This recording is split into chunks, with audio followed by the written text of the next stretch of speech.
Всем привет, дорогие друзья! Вы по-прежнему на канале «Мы в Испании», а мы по-прежнему показываем для вас жизнь в Испании. И вот сейчас мы находимся в очень интересном, можно так сказать, путешествии. Кто бывал на нашем канале и смотрел наши прямые эфиры, тот знает. Мы приехали в замечательный, красивый город под названием Лион, который есть, такой же есть город во Франции с таким же названием одноименным, но мы находимся в Испании, северо-западная часть Испании. И находится этот город в автономном сообществе Кастилья и Леон. Сегодня мы прогуляемся по этому городу, покажем вам его днем, соответственно, вечером. Но сразу видно, что, во-первых, здесь температура значительно ниже. Мы бежим от своей жары, такой береговой. Здесь температура сразу уже 22-24 градуса, полегче гораздо, меньше влажности. И город зеленый, он утопает в зелени, в красивых деревьях. Но мы придем сейчас смотреть самую интересную, наверное, такое значимое монументальное сооружение под названием Лионский собор. Лионский собор Санта-Мария, который был построен в 13-14 веках. Он очень интересный, мы вам покажем чем, немножечко расскажем попозже. А вообще это как такой образец готического и романского стиля. Я знаю, что он внесен даже в ЮНЕСКО. Вот, поэтому очень интересно. Я вам рекомендую пройтись с нами, прогуляться и уже сделать выводы об этом городе самостоятельно. А мы здесь впервые, поэтому тоже будем с вами изучать этот город. Пойдемте гулять.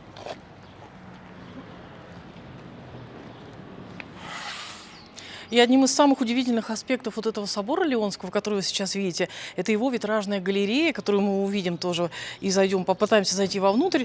Я знаю, что там более чем 1800 квадратных метров стекла.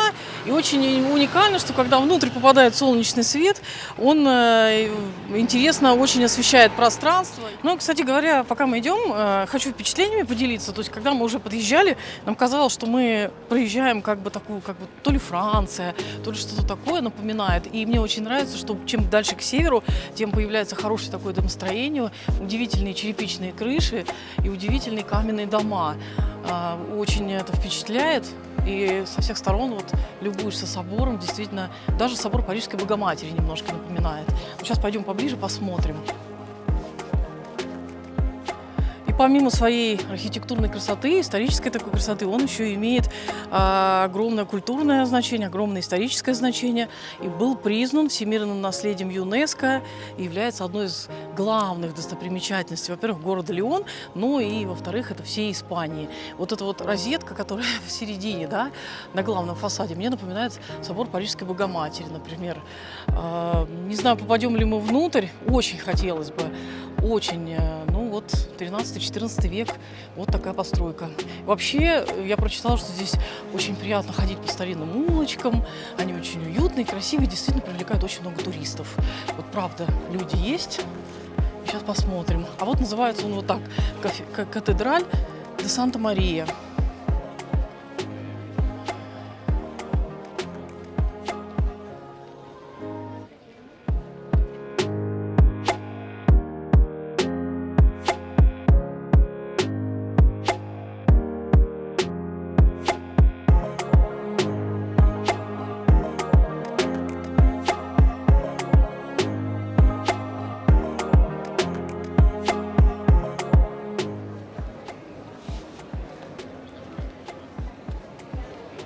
А вот и наш город Лион, дорогие друзья. Вот не забудьте сделать здесь памятное фото.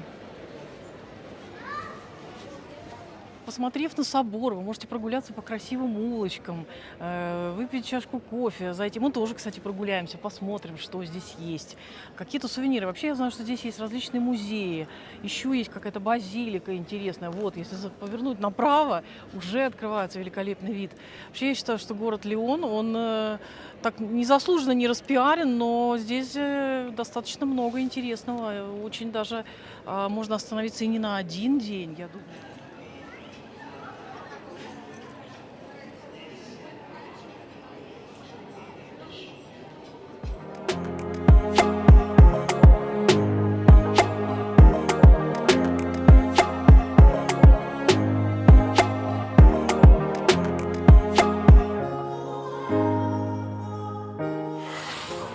Кто Кто собирается в Испанию, кто еще не был в Испании и не знает, Валор– это знаменитое кафе. Здесь можно съесть чурусы, такой вкусняшки типа пышек, и горячий шоколад. Вот не заказывайте на каждого по порции горячего шоколада. Это очень много, приносят в чашке, очень много, жирно и калорийно. Заказывайте одну чашечку шоколада, можно на троих, на четверых, и там по порции по 4 штучки чуррусов. Вкусная еда, которую испанцы едят 1 января, как мы читали. Ну, вот такая у них традиция. Берите на заметку те, кто еще не был в Испании, кто собирается. Чурросерия такая.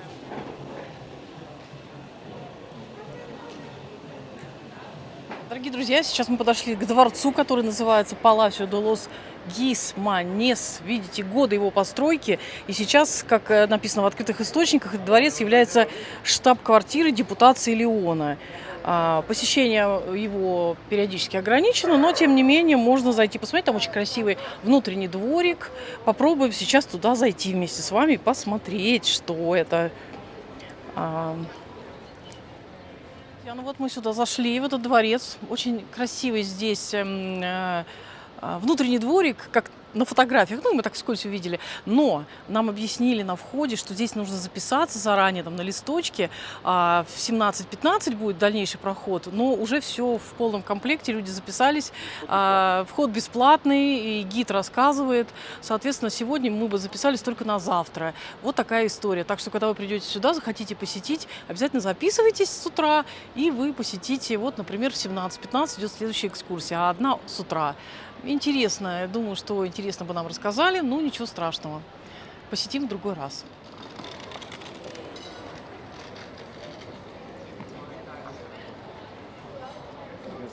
Недалеко от этого кафедрального собора и замечательного дворца, который мы только что видели и не попали, находится дом Ботинес. В конце 19 века молодой архитектор из Барселоны, которого многие знают, конечно же, это Гауди, Антонио Гауди. Он пересек полуостров, чтобы построить в Лионе склад тканей.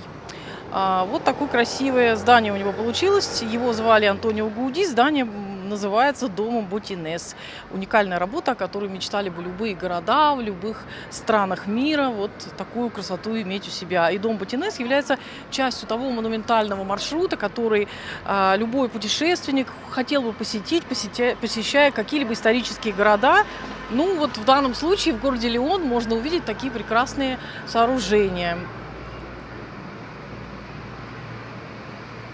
Кстати, еще хочу сказать, что здание объявлено также национальным историческим памятником в 1969 году и является потрясающим примером того, что такое искусство. Вот не только в Барселону можно съездить, посмотреть творение Антонио Гауди, но и в городе Лион тоже есть такое здание.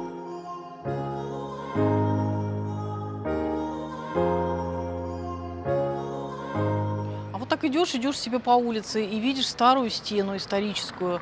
То есть в городе такие есть места. Очень интересный город. А если посмотреть...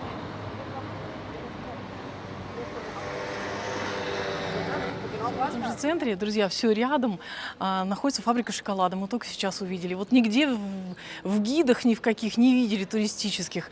Фабрика шоколада, наверное, тоже очень интересно. Красивое красное здание, мимо не пройдете, написано, сразу увидите. Кстати, можно пользоваться Google Maps, там все подписано.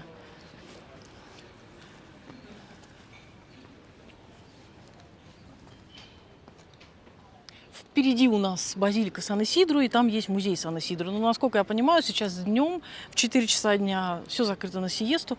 Мы придем сюда вечером и посмотрим, что здесь работает, какая здесь классная подсветка.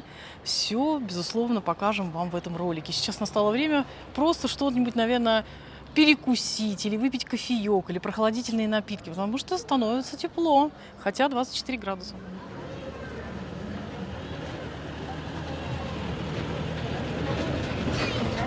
Ух ты, как здорово! Ой, какой поезд! Можно путешествовать! У такого прекрасного сада и под такими красивыми деревьями в тени зонтиков мы остановились вот в таком месте, чтобы немножечко попить воды и что-то перекусить. Ну, цены вы можете видеть сейчас. Вот как-то так. И дальше продолжим наше путешествие по этому замечательному городу.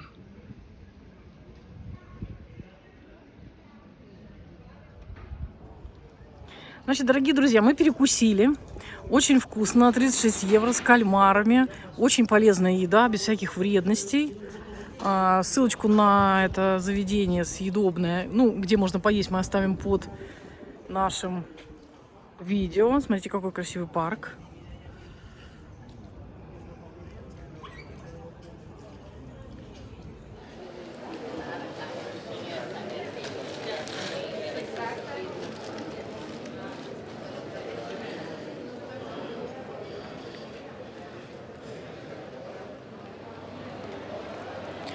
Друзья, так как здесь много пилигримов, но тех, кто ходит путем Якова в Сантьяго де Компостела, ну, не буду сейчас об этом говорить, наверное, все знают. Очень много хостелов, кстати говоря. Один за моей спиной. Вообще очень много по дороге, где мы ехали, и здесь, в самом городе. Так что путь обозначается раковиной такого морского гребешка. Раньше они носили в руках этот морской гребешок. Это с XI века пошло. Это пошло из Астурии, насколько я знаю, но пути потом уже пролегают по Испании. Они идут из Франции, из Овьедо, из столицы Астурии. Но здесь также, видимо, проходит этот путь, потому что тоже по дороге много очень на земле такие обозначения в виде ракушки гребешка. Вот такой еще есть моментик очень интересный. Обращайте на это внимание.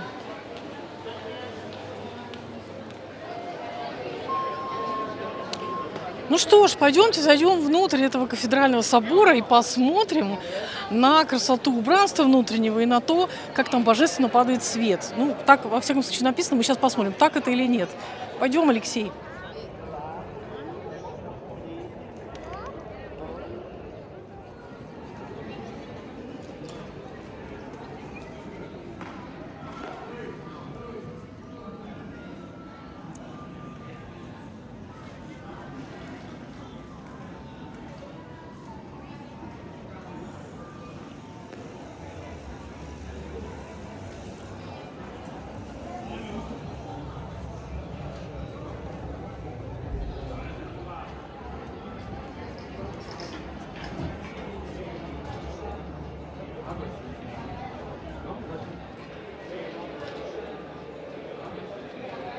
Кстати, бесплатный вход детям меньше 12 лет.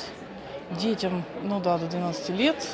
7 евро. Групповой 2 евро. Интрада редусида 6. Индивидуальная 7. Так, сейчас мы будем покупать билетики. Мы вам уже показали. 7 евро, да, с человека? Взрослого. До 12 лет бесплатно. Так, на входе вы здесь можете сосканировать QR-код и аудиогид. Вот, и будете слушать.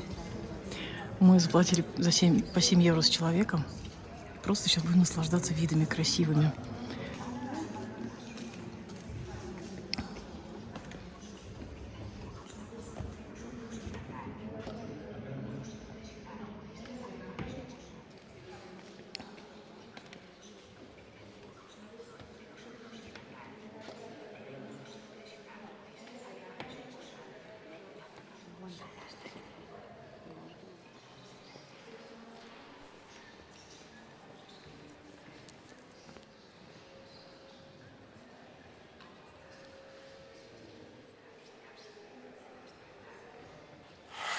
Внутри вот есть, друзья, очень красивый дворик. Здесь тоже можно прогуляться, различные статуи, фрески.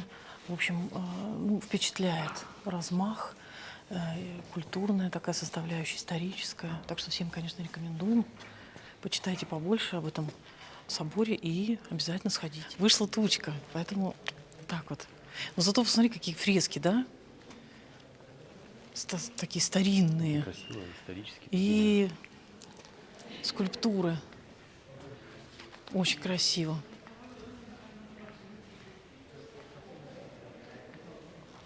А вверх-то голову поднять. Крылатые львы.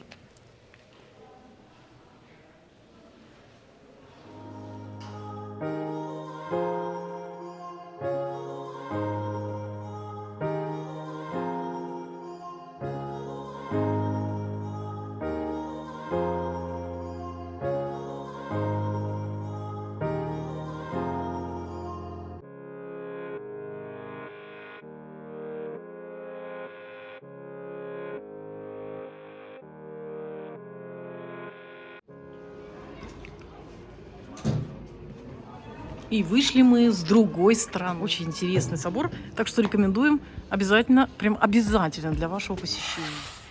Дорогие друзья, вечером мы приехали вновь прогуляться в центр города. Кстати, уже ветерок и прохладно. Мы, видите, утеплились в куртке, так что можно здесь... Самое интересное, что 8 часов стоит 2,80 евро.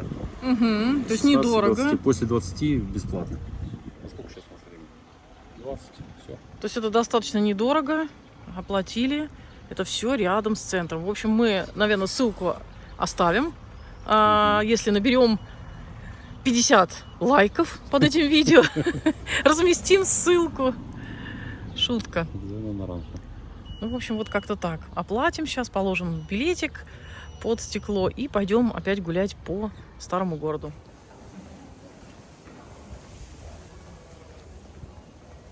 Кстати, это Пласа де Сан-Исидро, очень интересные старинные улочки, и мы вам рекомендуем тоже прогуляться, когда вы приедете в этот город, просто по стареньким улочкам, такая аутентичная обстановка, очень уютно, чисто, такие булыжники, ну, в общем, атмосфера очень приятная. И вот там за спиной мы прошли такие достаточно активные улицы, где все уже что-то жуют. Очень-очень много всяких баров и ресторанчиков. Да, ну вы видите, что мы уже надели куртки, собственно говоря, потому что погода, она такая ветреная, прохладная, но за этим мы сюда и ехали, ведь, да? В начале ролика я вам сказала, что мы едем померзнуть. И впереди, наверное, будут у нас еще более низкие температуры, но об этом уже потом. Да, я думаю, что еще километров 200 и придется шорты менять на какие-нибудь лос-панталонес. Не, ну мы не будем так пессимистично относиться к этому, мы все-таки будем оптимистами. Мы едем смотреть очень интересные места, берем, как обычно, вас с собой. Кое-что мы оставим только для спонсоров, потому что это плюшки на нашем канале именно для них. Ну, а вы можете стать ими, и тогда вы будете видеть все эти плюшечки. А мы сегодня идем еще смотреть разные старинные красоты этого замечательного испанского города. И, как Леон. обычно, берем вас вместе с нами.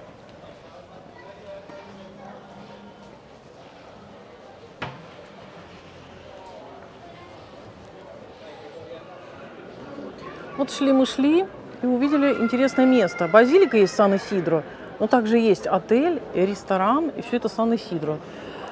И музей. Музей, я прочитала, что там какие-то средневековые разные вещи интересные. Ну, вот так вот, смотрите, какая дверь интересная. Двор красивый. В общем, город полный разных неожиданностей. Из старины. Очень красивый. И старина. Это вообще Туда вам маленький покажу. домик такой. Да, во дворике. маленький домик.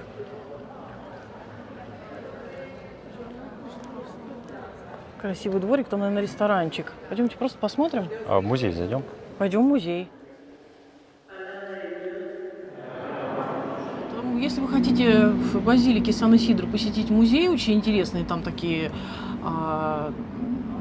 экспонаты, и средневековые и так далее. Вот часы работы с 10 до 2. Из 17 до 20. Вот так, группу мы только что видели, гид им все рассказывал, вот группа пошла туда. Ну, эта группа такая просто, по городу, видимо. Мы сегодня здесь уже гуляли, вот мы вам показывали, там фабрика де Чоколате. Ну, очень красивый город. На мой взгляд, более-менее чистый по сравнению со многими испанскими городами. Да, потому что относительно все, конечно, не то, что тут прямо намывают. Дождей здесь, видимо, тоже не так часто сейчас, поэтому так. Вот. Но достаточно чистый город. Вечером достаточно приятно. Кстати, сейчас почти 9 часов вечера, без 15. А Белая солнышко ночь. еще как бы не село, и небо голубое.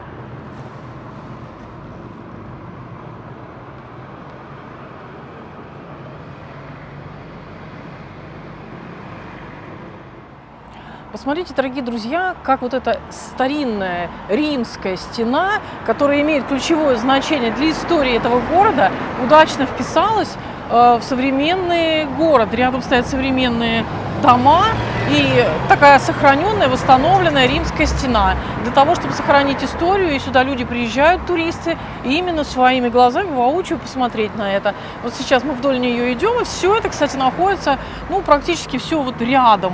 Весь старый город, все вот эти базилики, кафедральный собор, музеи. То есть то, что мы вам сегодня показали, мы буквально недавно сами для себя открыли этот город. сегодня первый раз здесь находимся, и все это в шаговой доступности.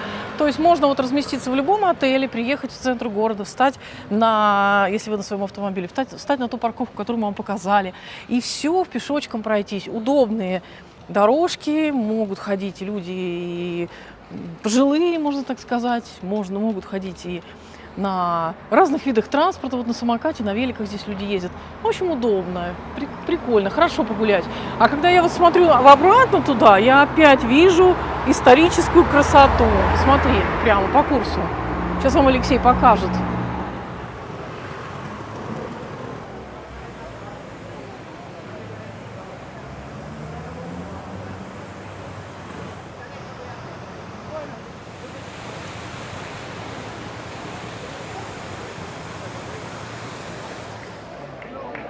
Ну и как во многих городах, конечно же, в центре есть макет этого города Леона. А если вы туда посмотрите, это как раз вот здание Антонио Гауди, которое мы смотрели с вами днем, а сейчас пришли вечером. Такой красивый перезвон колоколов. Это на счастье. Смотрите, какая классная штучка. Лев вылезает из люка. Прикольно. Когда придете сюда, обязательно сделайте фото или видео вот с таким замечательным львом. Альфонсо V. Тут вот написано на табличке, что это король Леона с 999 по 1028 год.